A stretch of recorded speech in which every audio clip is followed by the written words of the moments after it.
Mayroon akong isang tanong para sa iyo. Kung sasabihin ko sa iyo ngayon na ang pagkain mo bukas ng umaga, hindi yung cake, hindi yung ice cream, kundi yung pagkaing inihahanda mo para sa iyong pamilya araw-araw, ay mas mapanganib sa diabetes kaysa sa asukal, maniniwala ka ba? Dahil yan ang katotohanan. At sa loob ng maraming taon, milyon-milyong Pilipino ang nag-iiwas sa maling kaaway. Iniiwasan ang matamis, nagdi-diet, nagtitiis, pero nagkakadiabetes pa rin. Bakit? Dahil ang tunay na kalaban, nakanatayo sa inyong hapagkainan. Araw-araw, 3 beses sa isang araw. At ngayon, ibubunyag ko kung ano talaga ito. Manood kayo hanggang dulo, kasi yung pagkaing ihahayag ko sa gitna ng video na ito, siguradong hindi nyo inaasahan. At pag nalaman nyo, hindi na kayo makakain ng parehong paraan ulit. Bago tayo magsimula, may diabetes ka na ba? May pre-diabetes? O may family member na apektado? I-type sa comments, yes or no. Gusto kong malaman kung sino ang kasama ko dito. Type na habang pinapatuloy natin. Isipin mo ang insulin bilang isang susi. Ikaw ang insulin. Ang cells ng iyong katawan, ang muscles, ang organs, sila ang mga pinto. At ang glucose, ang energy galing sa pagkain mo. Kailangan itong makapasok sa loob ng pintuan para magamit ng katawan. Kapag maayos ang sistema, bukas ang pinto. Pumasok ang glucose, gumana ang katawan, okay lang. Pero kapag naging insulin-resistant ka na, parang bigla na lang nagpalit ng kandado ang lahat ng pinto. May susi ka, pero hindi na siya kasya. Kaya ang glucose, naiwan sa labas, naipon sa dugo, umakyat ang blood sugar, at doon nagsisimula ang diabetes. Yan ang type 2 diabetes. At hindi ito nangyayari dahil kumain ka ng candy. Nangyayari ito dahil ang kandado ng iyong mga cells unti-unting sira, taon-taon. Sa bawat maling pagpipilian. Kaya ang tanong hindi, kumain ka ba ng matamis? Ang tamang tanong, anong ginagawa ng iyong lifestyle sa iyong insulin? At ang sagot, makakayanig ng mundo mo. Tatanungin kita ng isang bagay na personal. Ano ang kinain mo kagabi? Kanin? Pandesal? Instant noodles? Juice? Crackers? Kung oo ang sagot mo sa kahit isa dyan, nasa problema ka na pala. Hindi kita kinakausap para takutin. Kinakausap kita para iligtas. Dahil ito ang pinakamapanganib na pattern na nakikita natin sa mga Pilipino na nagkakadiabetes. Hindi sila kumakain ng sobrang dami ng asukal. Kumakain sila ng sobrang dami ng refined carbohydrates.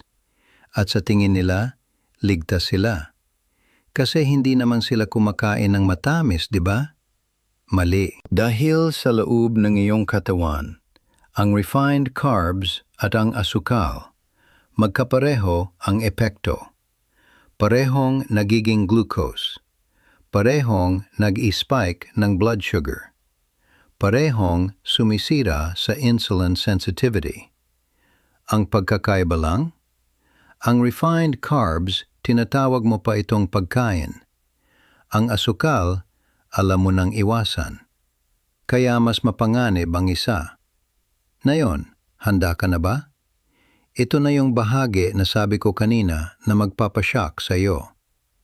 Una, white rice. Oo, alam ko. Mahal mo ang kanin. Pati ako. Pati ang lolo mo. Pati ang lolo ng lolo mo. Rice is life. Narinig nating lahat yan. Pero ito ang sinasabi ng science. Ang white rice ay may glycemic index na halos kapareho ng table sugar. Ibig sabihin, kapag kumain ka ng 3 cups ng kanin, na normal para sa maraming Pilipino, ang epekto sa iyong blood sugar ay halos katulad ng uminom ka ng malaking baso ng matamis na inumin. 3 beses sa isang araw.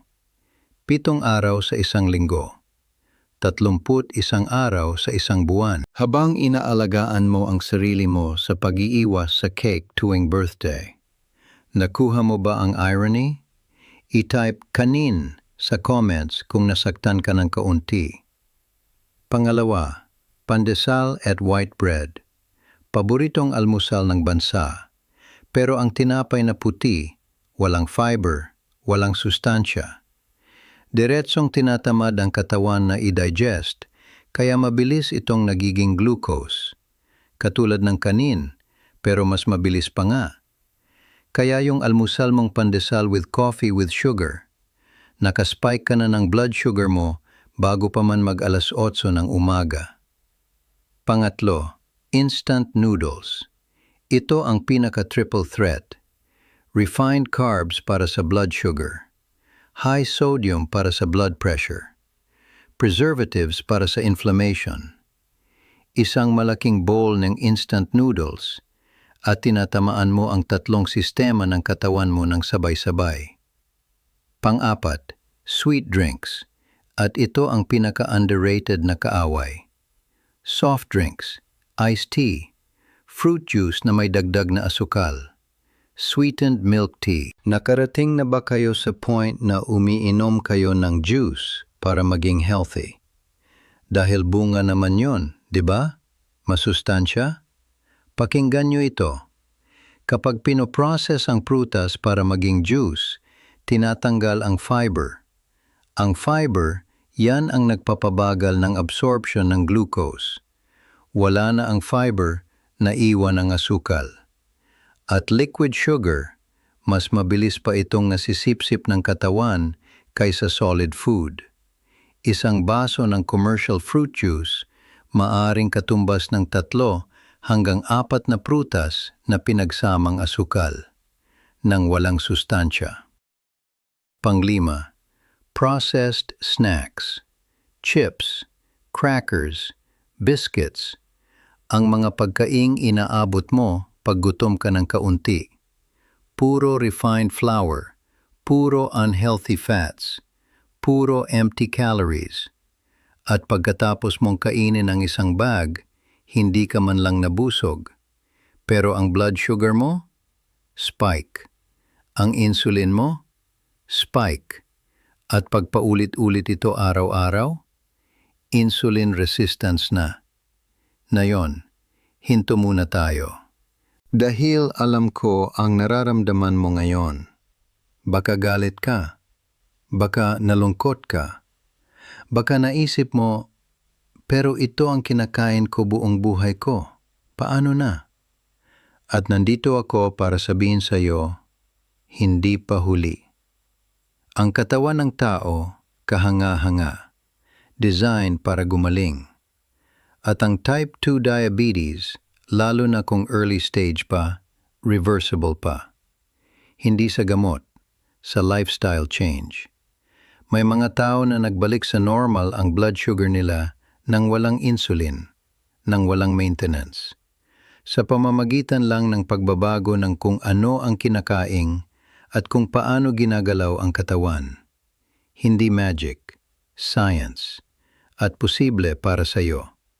Pero bago tayo pumunta sa solusyon, kailangan mong malaman kung nasaan ka na ngayon. Dahil ang diabetes, ito ang pinakamaingat na kaaway.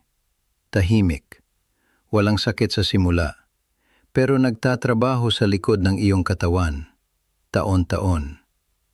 Narito ang mga babala. Palagi kang nagigising ng gabi para umihi? Hindi insomnia iyon. Pwedeng nagtatrabaho ang kidney mo para mag-flush ng excess glucose. Lagi kang nauuhaw kahit nakainom ka na? Dehydration, dahil ginagamit ng katawan ang tubig para palabasin ang sobrang asukal. Palagi kang pagod kahit natulog ka ng maayos, kasi walang glucose na nakapasok sa cells mo para gawing energy. Parang sasakyan na walang gasolina. Malabo ang paningin? Numbness sa kamay o paa? Matagal gumaling ang sugat? Ang mga ito, hindi simpleng pagod. Pwedeng mga senyal na sinisira na ng mataas na blood sugar ang iyong nerves, iyong mga mata, iyong kidney. May narinig ka ba sa listahan na yan na pamilyar? E-type symptoms sa comments. Serious ito. Baka kailangan mo nang magpa-check up. At kung isa ka sa mga ito, mas urgent na ang usapang ito para sa iyo. Overweight o obese ka. Pamilya mo may diabetes. Hindi ka regular na nag-ehersisyo. 40 taong gulang ka pataas. May PCOS ka.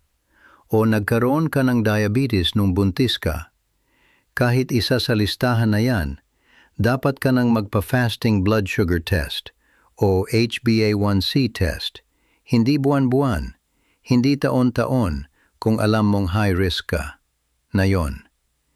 Dahil ang pre-diabetes, walang sintomas, pero ang damage, nangyayari na. E-type high risk sa comments kung naangkop sa iyo ito. Okay, solusyon na. Dahil hindi lang kita dito para takutin, nandito ako para bigyan ka ng mapapalabas. Una, bawasan ang refined carbs. Hindi alisin, bawasan. 1 cup ng kanin imbes na 3. Brown rice, red rice o quinoa imbes na puti. Hindi kailangan mag-zero rice bukas. Maliliit na hakbang. Matagal ang pagbabago. Pangalawa, palakihin ang protina at healthy fats sa bawat kain. Isda, itlog, manok, beans, tofu. Ang mga ito ay hindi nag-spike ng blood sugar. At kapag kinuha mo sila kasabay ng kanin, bumababa ang overall glycemic response ng iyong pagkain. Pangatlo, kumain ng mas maraming fiber. Gulay, broccoli, sitaw, munggo, kamote. Ang fiber, parang speed bump para sa glucose. Pinipipilan nito ang mabilis na pagtaas ng blood sugar. Pangapat, mag-exercise. Hindi kailangang gym. 30 minuto ng mabilis na paglalakad. 5 beses sa isang linggo. Yan lang. Pero ang epekto? Nag-i-improve ng insulin sensitivity. Ibig sabihin, bumubukas ulit ang mga pintuan ng iyong cells. Panglima, tulog ng maayos. Mag-manage ng stress. Ang cortisol, ang stress hormone, nag-i-increase ng blood sugar. Ang kulang na tulog, nag-disrupt ng insulin function. 7 hanggang 8 na oras ng tulog ay hindi luho. Medical na pangangailangan yon. Pang-anim, alamin ang iyong mga numero. Normal na fasting blood sugar, 70 to 99 milligrams per deciliter. Pre-diabetes, 100 to 125. Diabetes, 126 pataas. HbA1c below 5.7%, normal. 5.7 to 6.4%, pre-diabetes. 6.5% pataas, diabetes. I-type ALAM sa comments kung alam mo na ang iyong baseline. Kung hindi mo pa alam, iyon ang iyong unang assignment. Ngayon kung iniisip mong, bahala na, maayos naman ako ngayon. Pakinggan mo ito. Ang diabetes na hindi kinukontrol, pumapatay.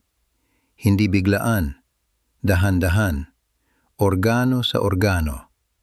Una, sinisira nito ang mga ugat ng puso.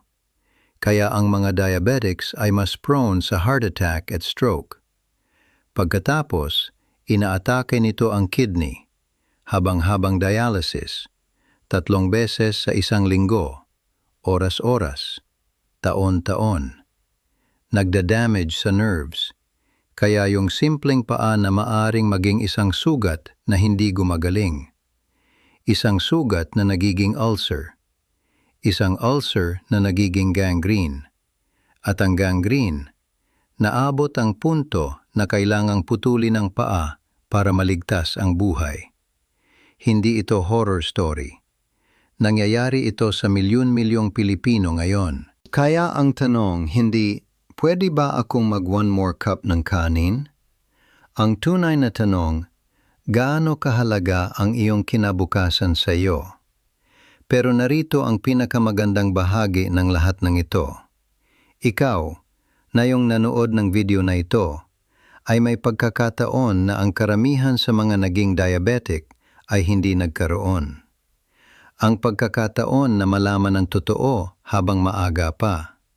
Hindi ka biktima ng iyong genetics, hindi ka biktima ng iyong kultura. Naiintindihan mo na ngayon ang laro. At ang taong nakakaintindi ng laro, ang may kakayahang baguhin ang resulta. Ang diabetes ay preventable. Sa early stage, reversible pa. Pero ang pagbabago, kailangan mo itong simulan ngayon. Hindi bukas, hindi pagkatapos ng birthday. Ngayon. Kung na-inspire ka ng video na ito, o kung may diabetes story kang gustong ibahagi, i-type ito sa comments. Baka ang iyong story ang magbibigay ng lakas sa ibang taong kailangan itong marinig na yon. At kung may natutunan ka man kahit isa sa video na ito, click na unlike. Seryoso, hindi para sa akin, para sa ibang tao na nangangailangan ng eksaktong impormasyon na ito ngayon. Ang algorithm lang ang magdadala nito sa kanila. Ang like mo ang susi. I-subscribe na rin at i-on ang notification bell. Dahil linggo-linggo, may bagong katotohanan akong ibabahagi. Walang paligoy-ligoy, walang drama, science-based, madaling intindihin, para sa iyo at sa lahat ng nanood hanggang dulo ngayon. I-type diabetes sa comments. Gusto kong makita kung gaano karami ang tunay na nandito para sa kanilang kalusugan. Maraming salamat. Ingat kayo at sana maging malusog tayo, lahat tayo.